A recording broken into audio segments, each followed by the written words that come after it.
I know the word that we've heard continuously since the passage of Hurricane Dorian, and even at this press conference today, is unprecedented. And so with this hurricane, obviously, was that of floodwaters, which really was a concern to us, affecting some of the communities in Grand Bahama. We would have identified very early through all of the surge predictions, as well as the mentions by residents, that there were over 50 subdivisions that were impacted by flooding as a result of Hurricane Dorian.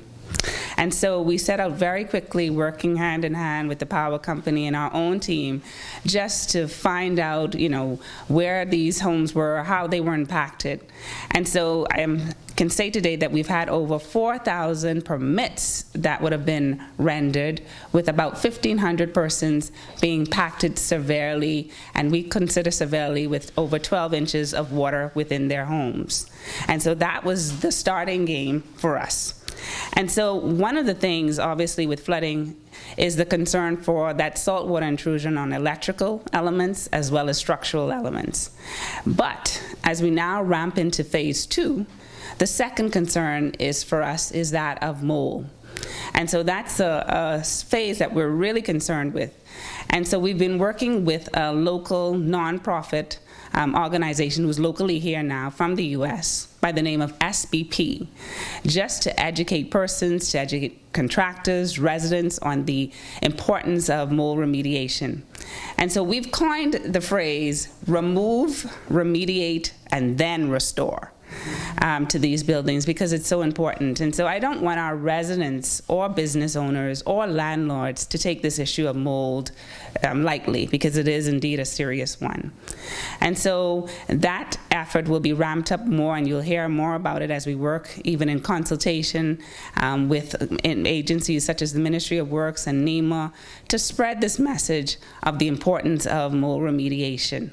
And so I again remind our public, remove, restore, and then remediate. Our office was impacted also by the storm. I want to also thank our inspectors who were faithful from day one, who worked hard and tirelessly in going into the communities. And so even though they were impacted in their own homes and their lives, they put those things on pause so that they could help in the restoration efforts. We worked tirelessly for a month under a covered porch area, only with manual elements at our disposal.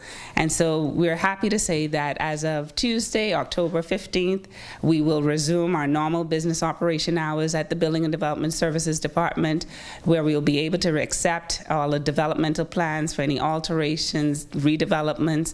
We also want to encourage those residents who were impacted, particularly over the bridge, to come in to speak with us.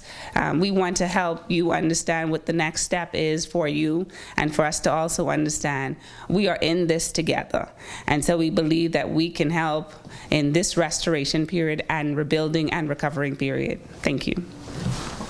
Thank you so much.